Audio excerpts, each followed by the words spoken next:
Feast your eyes upon this shithole, folks.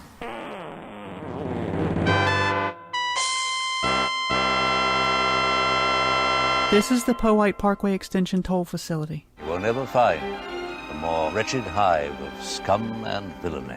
Founded back in 1988, the Parkway was needed to offer faster travel to the southwest outlying residencies to the city and back, whereas before, commuters relied on Route 360 to get to Richmond, which was hampered by traffic lights and congestion.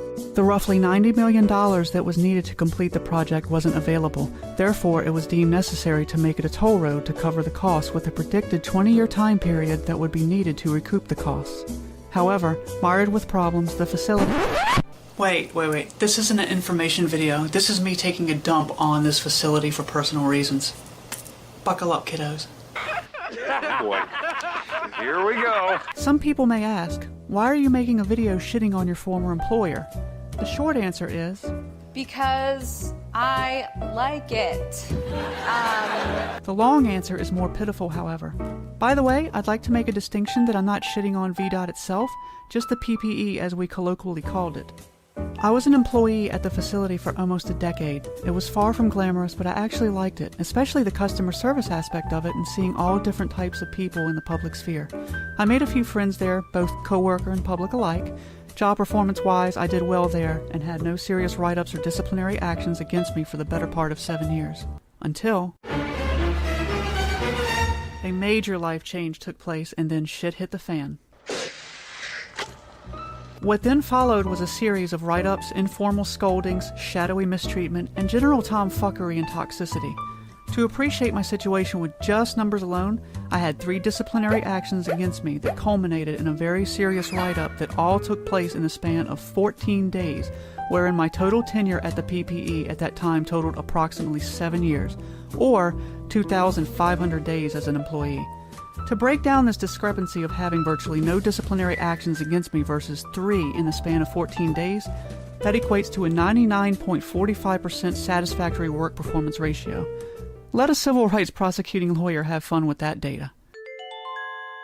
Still, I managed to hold on for 2 more excruciating years before, after more write-ups, allegations were brought up against me to once and for all be rid of me. It's hard for me to say whether it would have been enough to fire me, but during my conversation that last day when I was actually on the clock at the PPE talking to HR and civil rights about the petty, and now, in hindsight, almost laughable allegations against me, I decided then and there that it doesn't matter how this witch hunt unfolded. It was my writing on the wall to say, "You're not welcome here. We want you to leave." And so I left, and like the many other former employees who came before me and had enough, was much happier in the process. The way I'm treated by my new employer compared to the PPE is, to sound cliche, like night and day, and it's been a great time. So what were the allegations, Vanessa? I know, right? If they were that bad, I would keep them under lock and key, fearing what may happen if they ever reach the light of day. I'm not going to do that, though. I'm going to tell you exactly what it is, because I have nothing to hide, nothing to lie about, and I'm not ashamed of anything.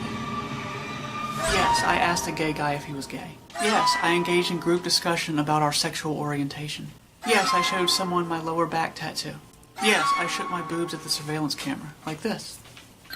The most amusing part of all this that I heard from a little birdie that still worked there is the BS propaganda that swirled around the place after my departure.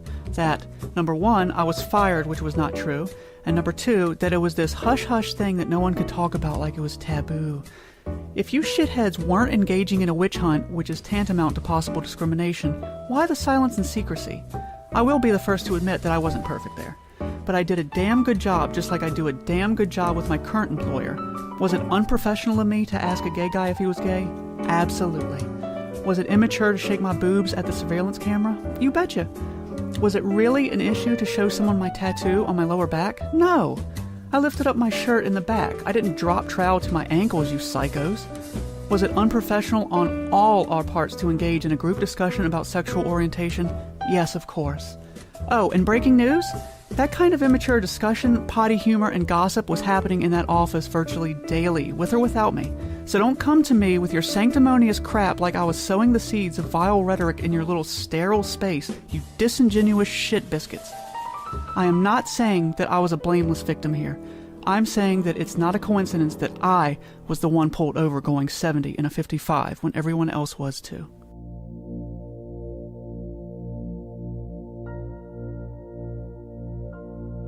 So there you have it. Full transparency from me and what transpired in my departure. A logical question would be, why are you still bitter about it after all this time? I wouldn't say I'm bitter, more that I'm just willing to speak my mind, but I have to admit that it is a bit of a catharsis too, because I really did love my job and I saw a career at VDOT.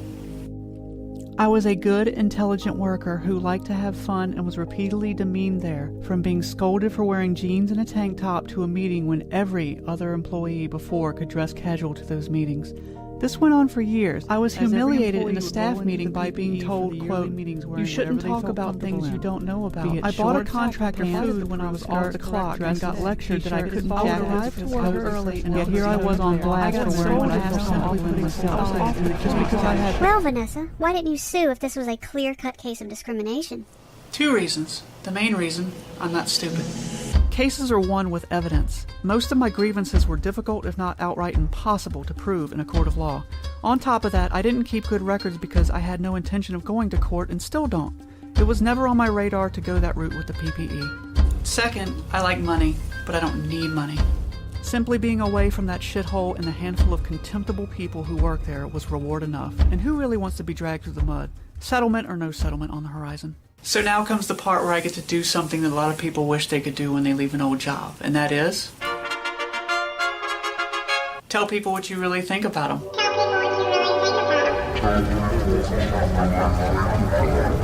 I'm not a complete bitch though, so I'm not using anyone's real pictures or full identities. So what I've done is hire some stunt doubles, and we've changed the names to protect the innocent. Let's get started, shall we? Belinda Condors. Every organization is a reflection of their leaders. As intelligent a woman as I think you are, ask yourself why the entire facility is an unhappy cesspool. Anyone who is left there, be it state or contractor, is happier getting the hell out.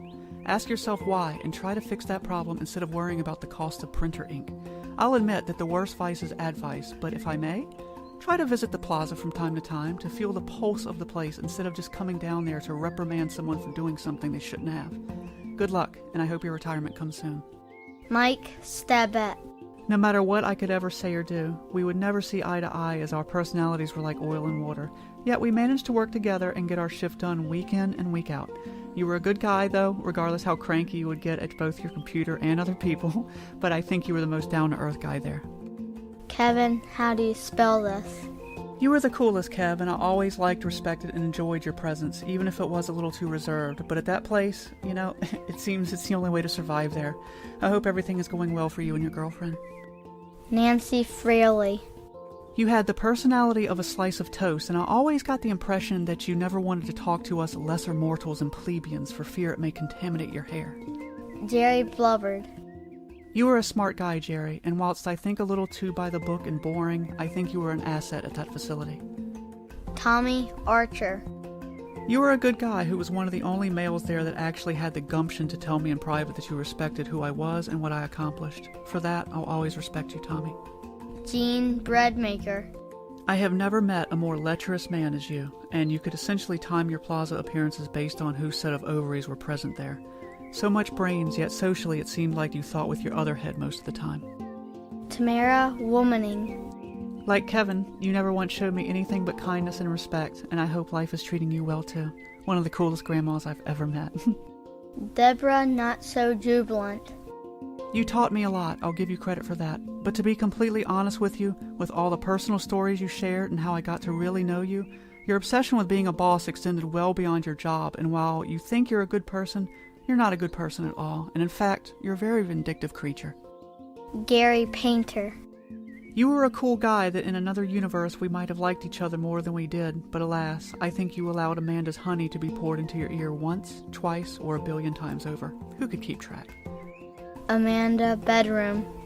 There were 2 distinct Amandas that I knew. The cool one I knew for roughly 5 years that treated me like an actual human, and the shithead that acted like I was the Antichrist after I gave you a chance romantically, but I told you you weren't my type. You were a suck-up of the highest caliber at that place, and my favorite thing you ever said to me was that you actually thought I was following you that one day I was behind you on the road. That level of paranoia and egotism is laughable. P.S. You're not as cute as you think you are. Rosa Cherla. And here we come to the purest person at the PPE. Rosa, you are a saint, a sweetie, and too damn good for that place, let me tell you. I wish you nothing but love and blessings to you and your family and hope you can retire soon. Mwah. Tom Darkafly. You weren't too bad, Tom, but you definitely had an entitled sense of superiority that you fostered at that place. Francetta Fundraiser. We had several severe misunderstandings, and I think you came across as a bit disingenuous quite a few times, but at the end of the day, I feel you were a classy woman with a true love and passion for God that I respect, and I hope you were doing well. David Claus. What a legend. Some may say that I am speaking ill of the dead, but ignorance is bliss here. I like David and was one of the few people who actually took the time to see him outside of that hellscape. He was an absolute pain in my poop chute when it came to infringing on work policies, but a jolly old soul when he wasn't getting pissed off at himself for said infringements. Ronnie AT&T. Forever 21 is a store, not a realistic ideal. Derek Darkley. You just may have been the most boring human being on the planet, to be blunt, but I liked you more than you may have realized, and I hope your retirement is treating you fantastic. Ingram Condiment. You're a good woman with a heart of gold and deserve a lot of good things in your life, my dear. I think your weakness was that you were a bit too sensitive, but when you wear your heart on your sleeve like you do, it can get bruised easily by blunt people like me. I like you, though, and wish you well. Tammy Trucker. You know I'll always love you and hold you in the highest of esteem. A true angel here amidst the wolves, and I'm grateful you're still in my life and in my heart. Centrina Mavis. I'll be terse. You are a terrible person, dumb as a pack of Pop Rocks, and I have never disliked a coworker more than you. How you got to a management position is as mind-boggling as how you fit into those yellow jeans that you always wore. I mean, who wears yellow jeans? Richard Two First Names. I thought you were a really good guy, but I gave you the nickname Chucklehead for a reason. Your scheduling mistakes were an endless source of frustration for many of us, and I hope you know that when it was all said and done, I liked you a whole bunch, Richard. Dee Dee Fanuels. I always got the impression that our professional life was lopsided as all get out. I liked you much more than you liked me, though that isn't too out of the ordinary with you, as I think you disliked a lot of your coworkers, but not for frivolous reasons. You ran the place like a badass, and I respected you for that. Rayonda Heartburn Relief. Cucktastic. Susan Alfalfa Sprout. I thought you were as cool as ice, and I admit I tried a bit too hard to vie for your affections when I saw my imminent end coming, which, by the way, I don't mean romantically at all, just as a work ally. With that said, I thought you were running the contract in the most down-to-earth, rational manner possible considering the shit you were up against. Kudos to you for that. Margaret Mesment. One of my favorite people at the PPE by far. If this place hired more people like you, 90% of their problems would vanish, but alas, they keep scraping the bottom of that pickle jar. I hope you're well, sweetie. Mike Enigma. Okay, you're a gay man. We get it. Latonia Bronson. Hands down, the most beautiful girl to ever waltz through PPE, yet you also carried the most hang-ups with guys and kooky religious views. Girl, you epitomize the hot, crazy matrix. Angelique Eggshell White. You were a bleeding edge zealot that scared me sometimes. I was at the bottom of your fan club. By the way, you're not a prophetess, you're a loon. Tobias Rent. Toby. My lord, you were one strange dude, but I, like a select handful of others, love that about you.